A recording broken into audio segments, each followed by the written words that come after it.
سے روایت ہے کہ رسول اللہ صلی اللہ علیہ وسلم نے فرمایا تہجد ضرور پڑھا کرو کیونکہ وہ تم سے پہلے صالحین کی روش ہے. یعنی یہ نماز صرف امت مسلمہ کے لیے نہیں بلکہ ہم سے پہلے دیگر امتوں کے جو نیک لوگ گزرے ہیں ان کی روش بھی یہی ہے، اور تمہارے لیے اپنے رب کے قرب کا وسیلہ ہے. یعنی تہجد وسیلہ ہے کس کا؟ اللہ کا قرب حاصل کرنے کا، اور گناہوں کے مٹنے کا ذریعہ، اور مزید گناہوں سے بچنے کا سبب ہے. یعنی پچھلے گناہوں کے صاف ہونے کا ذریعہ. نمبر 3، مزید گناہوں سے بچنے کی طاقت انسان کو نصیب ہوتی ہے اس کے ذریعے، یعنی گناہوں سے روک بنتا ہے. یہ روایت جو ہے ابن خزیمہ کی ہے. حضرت ابو ہریرہ رضی اللہ تعالی عنہ روایت کرتے ہیں کہ رسول اللہ صلی اللہ علیہ وسلم نے فرمایا اس شخص پر اللہ کی رحمت ہو جو رات کو اٹھا، پھر نماز تہجد پڑھی، پھر اپنی بیوی کو جگایا، پھر اس نے نماز پڑھی، پھر اگر عورت غلبہ نیند کے باعث نہ جاگی تو اس کے منہ پہ پانی کے چھینٹے مارے. اور اس عورت پر بھی اللہ کی رحمت ہو جو رات کو اٹھی، نماز پڑھی، اپنے شوہر کو جگایا، پھر اس نے نماز پڑھی، پھر اگر شوہر نہ جاگا تو اس کے منہ پر پانی کے چھینٹے مارے. برابر کی بات ہے، دونوں کے لیے اجر بھی برابر کا ہے اور دونوں کو حق بھی برابر کا ہے جگانے کا، اور دونوں کو پانی کا چھینٹا مارنے کا بھی حق ہے، اور اس میں کسی کی بھی بے عزتی کی بات نہیں. یعنی عورت اگر ایسا کرے اپنے شوہر کے ساتھ تو وہ اس کی طرف سے کوئی روڈنس نہیں ہوگی، کیونکہ عام طور پر جب کسی کو نیند کی حالت میں جگایا جاتا ہے اور خصوصاً اگر اس پہ پانی پھینک دیا جائے تو وہ کیا سمجھتا ہے کہ اس کی بہت بے عزتی ہو گئی یا اس کے ساتھ بہت برا کیا گیا، اور عموماً لوگ اس وقت بہت غصے کا مظاہرہ پھر کرتے ہیں کہ کیوں جگایا جا رہا ہے. حضرت ابو ہریرہ رضی اللہ تعالی عنہ کہتے ہیں کہ رسول اللہ صلی اللہ علیہ وسلم فرماتے تھے فرض نماز کے بعد سب نمازوں سے افضل تہجد کی نماز ہے. یعنی فرائض بہرحال افضل ہے اور نوافل میں سب سے افضل تہجد کی نماز. رسول اللہ صلی اللہ علیہ وسلم نے فرمایا جب انسان سوتا ہے تو شیطان اس کے سر کی گدی پر 3 گریں لگاتا ہے اور کہتا ہے کہ رات بڑی لمبی ہے. اس کو تپکی دیتا اور کہتا ہے لمبی رات ہے، ابھی سوئے رہو، ابھی ٹائم ہے ٹھہر کے اٹھنا.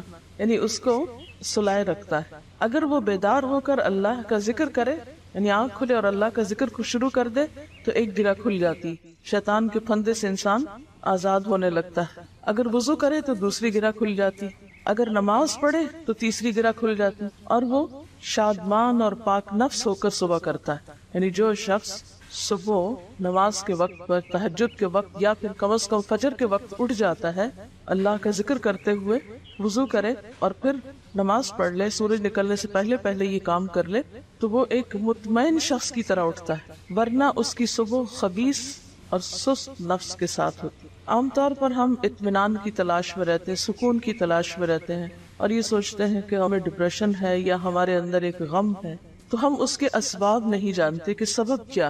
ان کے اسباب میں سے ایک بڑا سبب شیطان کی گرفت میں ہونا، اور شیطان اپنی گرفت ویسے تو دن کے وقت بھی انسان پر رکھتا ہے لیکن خصوصاً رات کے وقت جب انسان سو جاتا ہے تو وہ نہیں چاہتا کہ سوتا ہوا اٹھے انسان. اور اگر انسان ہمت کر کے اٹھ جاتا ہے، ذکر کرتا ہے، وضو کرتا ہے اور نماز پڑھ لیتا ہے تو یہی سے اطمینان قلب کا آغاز ہو جاتا ہے، اس کی تسلی ہو جاتی.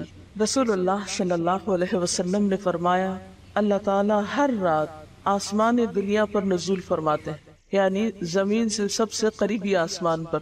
جب 1/3 رات باقی رہ جاتی ہے تو فرماتے ہیں ہے کوئی جو مجھے پکارے.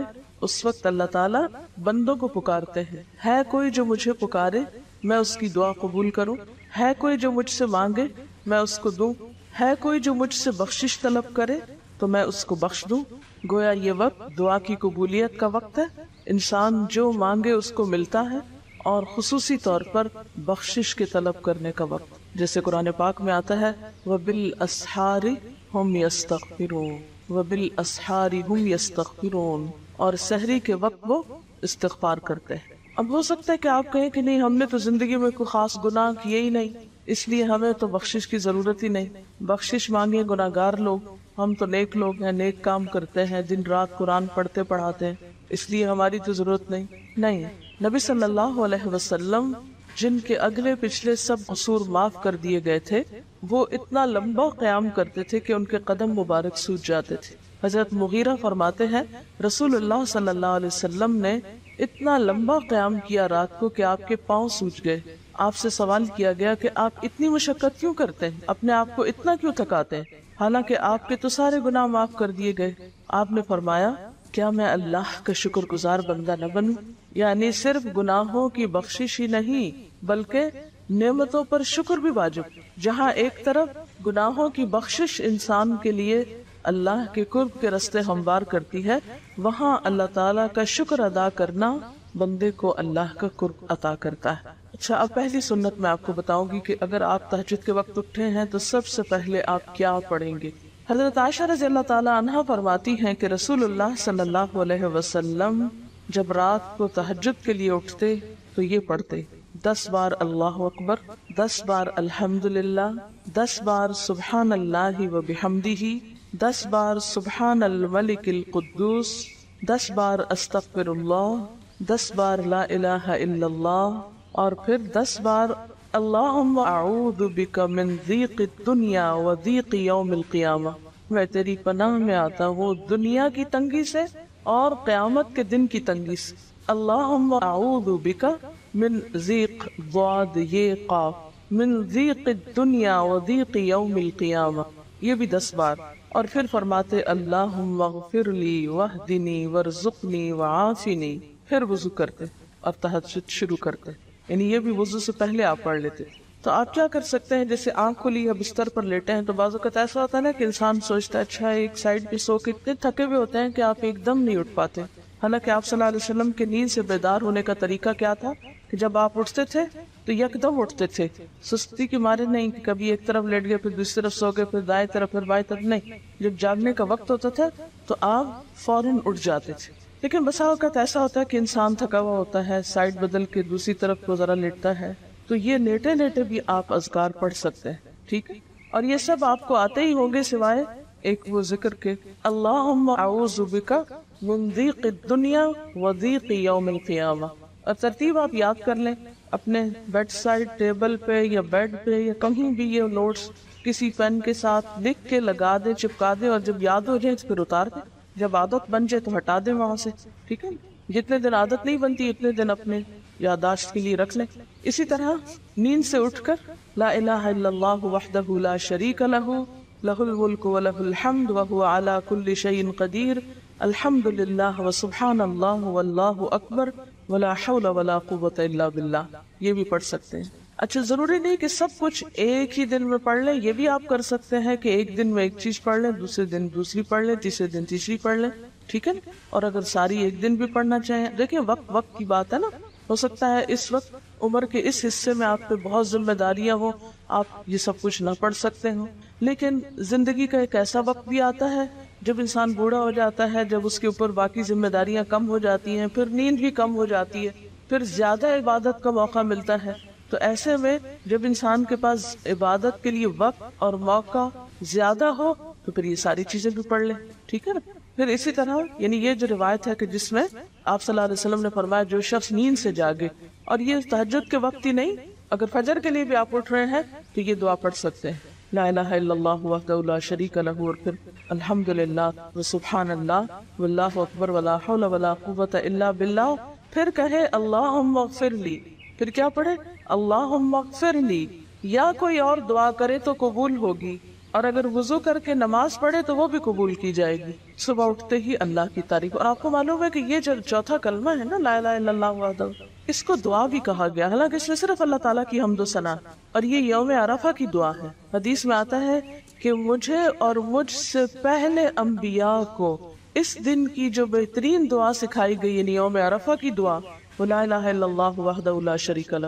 حالانکہ اس میں مانگنے کی تو کوئی چیز ہی نہیں, صرف اللہ کی حمد و ثنا ہے. جیسے حضرت ایوب علیہ السلام نے کہا تھا انی مسنی الضر وانت ارحم الراحمین, مانگا کچھ نہیں, انت ارحم الراحمین, انت ارحم الراحمین. اللہ تعالیٰ کی تعریف کر کے اللہ تعالیٰ کے نام کے ساتھ اس کو اگر انسان پکار لیتا ہے تو یہ بھی اس کے لیے بہت کافی. ایک اور روایت میں آتا ہے رسول اللہ صلی اللہ علیہ وسلم جب تہجد کے لیے اٹھتے, یعنی آپ ایک مرتبہ اٹھے, یعنی جو صحابی روایت کرتے ہیں, تو آپ نے بیٹھنے کے بعد آسمان کی طرف نظر کر کے سورۃ آل عمران کی آخری 11 آیات 190 سے لے کر 200 تک 11 آیتیں یہ پڑھی، ان فی خلق السماوات سے لے کر بالکل آخر تک.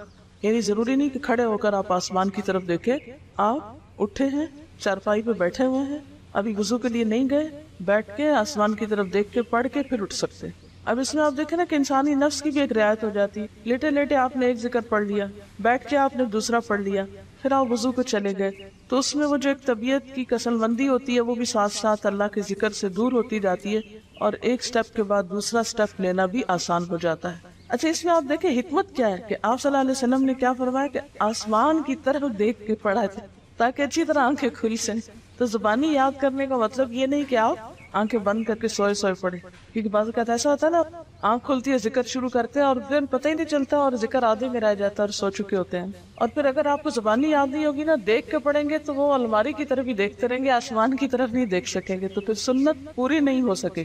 اور اسی طرح حضرت ابن عباس روایت کرتے ہیں کہ جب رسول اللہ صلی اللہ علیہ وسلم رات کو تہجد کے لیے کھڑے ہوتے تو اللہ پر تکبیر تحریمہ کے بعد یہ دعا پڑھتے، اللہم لک الحمد انت قیم السماوات والارض ومن فیہن ولک الحمد لک ملک السماوات والارض ومن فیہن ولک الحمد انت نور السماوات والارض ولک الحمد انت ملک السماوات والارض ولک الحمد انت الحق ووعدك الحق ولقاؤك حق وقولك حق والجنة حق والنار حق والنبيون حق ومحمد صلى الله عليه وسلم حق والساعة حق اللهم لك أسلمت وبك آمنت وعليك توكلت وإليك أنبت وبك خاصمت وإليك حاكمت فاغفر لي ما قدمت وما أخرت وما أسررت وما أعلنت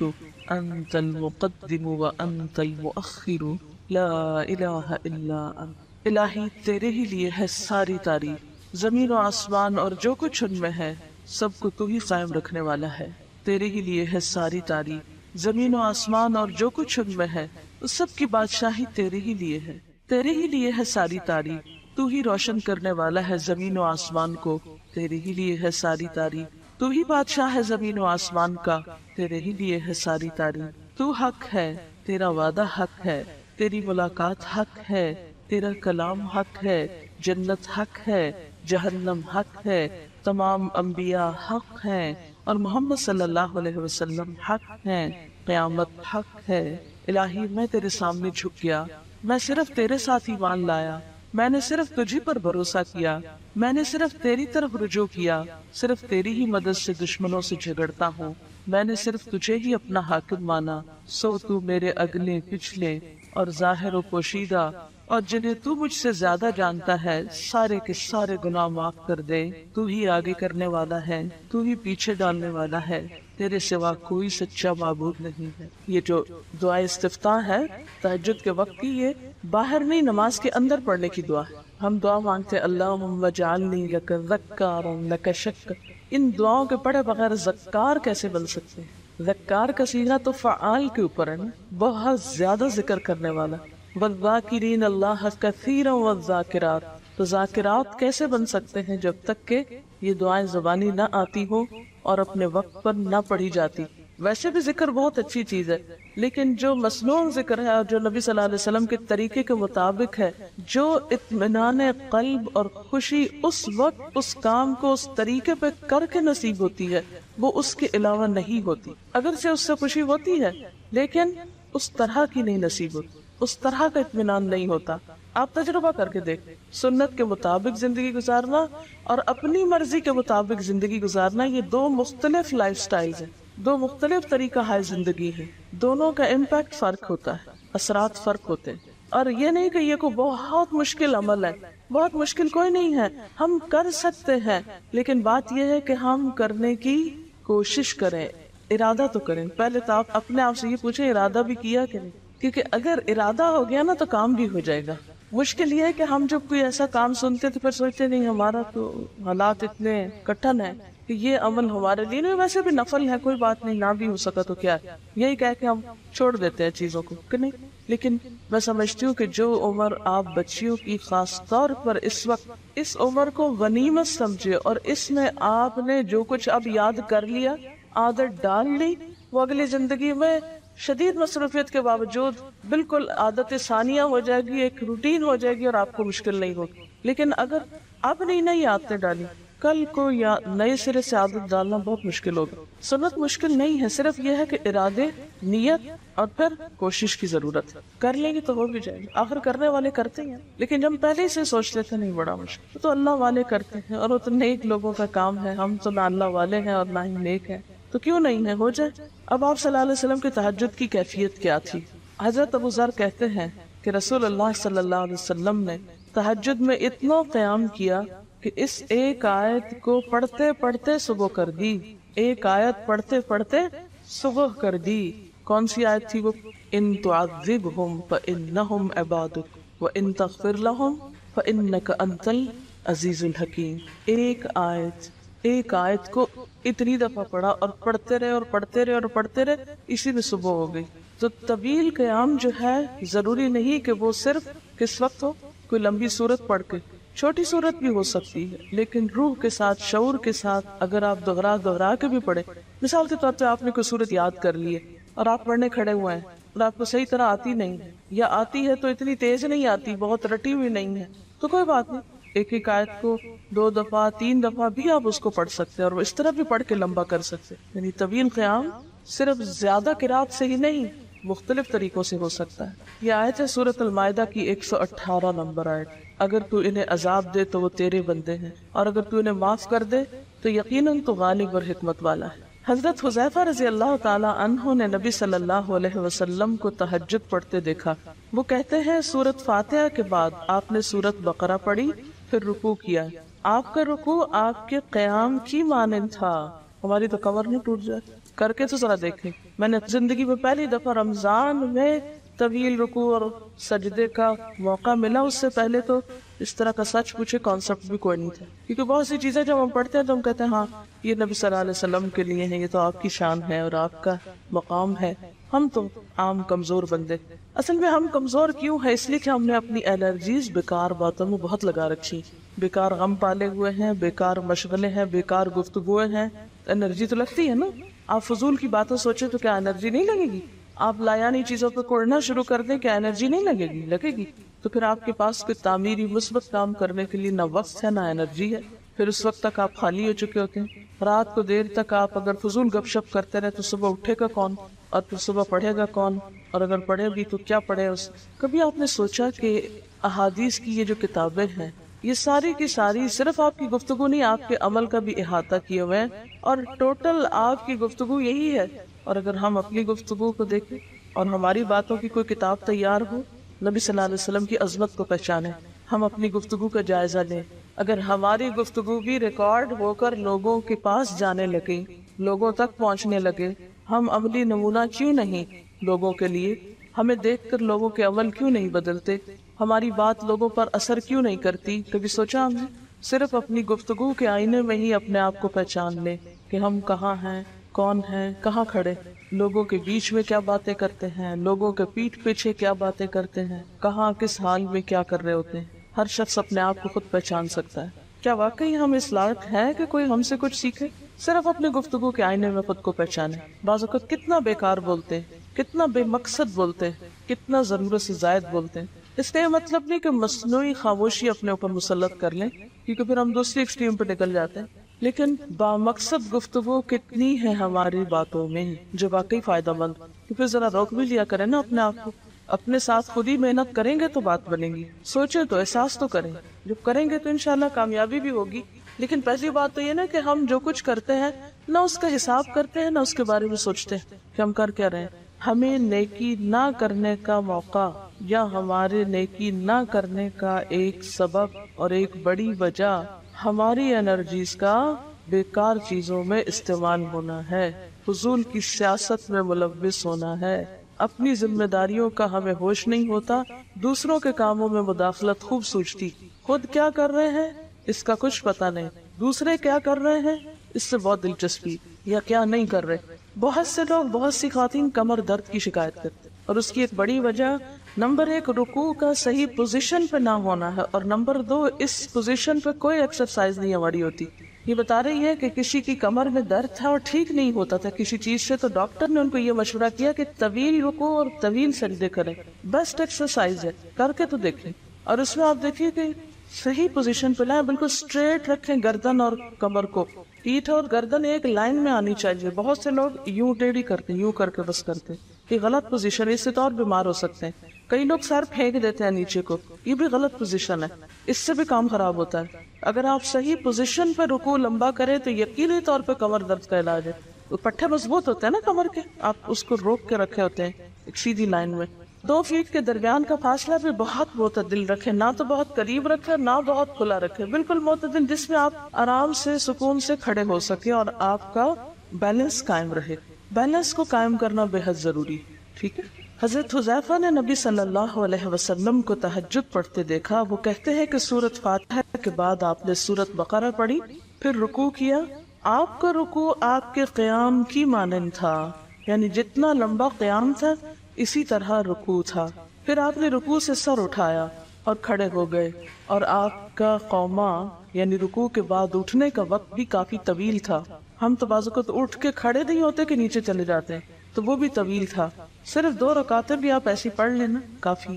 اگر عام دنوں میں نہ پڑھی جائے تو ویکینڈ پہ پڑھ لیں۔ ہمارے تو ویکینڈ پہ لمبا سونے کا پروگرام ہوتا ہے نا، تو چلے دوبارہ سو جائے، لیکن ہفتے میں 1 دفعہ کر لیں، اگر روز نہیں بھی کر سکتے 2 دفعہ کر لیں، ٹوائس اے ویک کر لیں۔ پھر آپ کا سجدہ آپ کی قومے کی مانند تھا، یعنی جتنا آپ کھڑے ہوئے تھے اتنا آپ پھر سجدہ کیا۔ آپ دونوں سجدوں کے درمیان اپنے سجدے کی مانند بیٹھے تھے، یعنی 2 سجدوں کے بیچ میں بھی آپ اتنی دیر بیٹھے جتنی دیر آپ نے سجدہ کیا تھا۔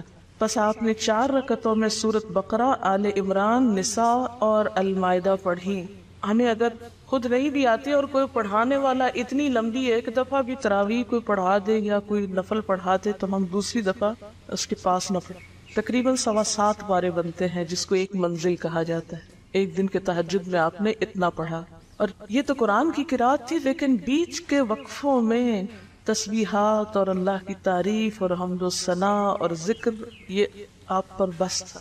یہ وہی کر سکتا ہے جس کو واقعی اللہ سے حقیقی محبت ہو، صرف دعوے کی حد تک نہیں۔ میں کہتی ہوں چلے روزانہ نہ صحیح، ہفتے میں 1 بار، ہفتے میں نہیں، مہینے میں 1 بار، مہینے میں نہیں تو سال میں، رمضان میں، کسی موقع پر کچھ تو اللہ سے تعلق آئے، کچھ تو قرب پائے۔ ہر شخص کے بس میں نہیں کہ ہر روز ایسی عبادت کرے، کیونکہ اللہ کے رسول صلی اللہ علیہ وسلم کا بہرحال مقام کچھ اور تھا، لیکن کچھ شوق، کچھ حسرت، کچھ تو دل میں ہونا ہی چاہیے، کوئی نیت، کوئی ارادہ، کوئی عزم، اور پھر اس کے لیے کوشش۔ تو وقت بچے گا کچھ آپ کے پاس فالتو باتوں کے، فضول چیزوں کے لیے، کچھ سوچنے کے، ٹینشن کے لیے بچے گا کچھ؟ سب کچھ بھاگ جائے گا، کچھ بھی نہیں بچے گا، کیونکہ ان عبادی لیس لک علیہم سلطان، میرے بندے ان پہ اے شیطان تیرا کوئی زور نہیں چلتا، بس چلتا ہی نہیں ان پہ تیرا، سارا زور ہی ان پہ چلتا ہے جو فالتو ہوتے ہیں۔ فالتو ذہن جو ہوتا ہے وہ شیطان کا گھر ہوتا ہے۔ حضرت حذیفہ بیان کرتے ہیں کہ میں ایک رات آپ صلی اللہ علیہ وسلم کے ساتھ نفلی نماز میں شریک ہو گیا، آپ نے سورۃ بقرہ شروع کر دی، میں نے سوچا کہ آپ 100 آیات پڑھ کر رکوع میں چلے جائیں گے، مگر آپ پڑھتے گئے۔ میں نے خیال کیا کہ سورۃ بقرہ کو 2 رکعتوں میں پڑھیں گے، لیکن آپ پڑھتے رہے۔ آپ نے سورۃ بقرہ ختم کر کے سورۃ نساء شروع کر دی، پھر ختم کر کے آل عمران پڑھنے شروع کر دی، اس کو بھی ختم کر دیے۔ آپ نہایت آہستگی سے پڑھتے جاتے تھے۔ جب ایسی آیت تلاوت کرتے جس میں سبحان اللہ کہنے کا حکم ہوتا ہے، جیسے سبح بحمد ربی جیسے مثال کے طور پر، تو سبحان اللہ کہتے۔ اگر کچھ مانگنے کا ذکر ہوتا تو سوال کرتے، اگر پناہ مانگنے کا ذکر ہوتا تو اعوذ باللہ پڑھتے۔ اس حدیث سے یہ بھی پتہ چلتا ہے کہ سورتوں کی ترتیب ضروری نہیں، کیونکہ آپ نے پہلے النساء پڑھی پھر آل عمران پڑھی۔ یہ جو ہر وقت لوگ پیچھا کیے رکھتے ہیں نا، بعض کا تو بہت زج کرتے ہیں، آپ نے پہلی رکعت میں یہ پڑھائی تھی تو دوسری میں یہ کیوں پڑھا دی؟ یہ تو سنت میں ملتا ہے کہ پہلی رکعت طویل ہے دوسری کے مقابلے میں، لیکن یہ لازم نہیں کہ جو پہلے میں پڑھے اس کے بعد آگے والی صورتوں میں سے پڑھے، پیچھے والی میں سے نہیں پڑھ سکتے۔ رسول اللہ صلی اللہ علیہ وسلم نے عبداللہ بن عمرو سے کہا، مجھے بتلایا گیا ہے کہ تم ساری رات نفل پڑھتے اور دن کو روزہ رکھتے ہو، اگر تم ایسا کرو گے تو تمہاری آنکھ کمزور اور طبیعت سست ہو جائے گی، یعنی ہر روز روزہ اور ہر رات جگراتا تمہاری جان اور تمہارے بال بچوں کا بھی تم پر حق ہے، اس لیے روزہ رکھو اور افطار بھی کرو، اور رات کو قیام کرو اور سو بھی، یعنی ساری رات تہجد پڑھنا یا نفل پڑھنا پسندیدہ نہیں ہے، رات کو سونا بھی پسندیدہ ہے۔ ہمارے ہاں 27ویں رات کو پوری رات جاگنا لازم سمجھا جاتا ہے،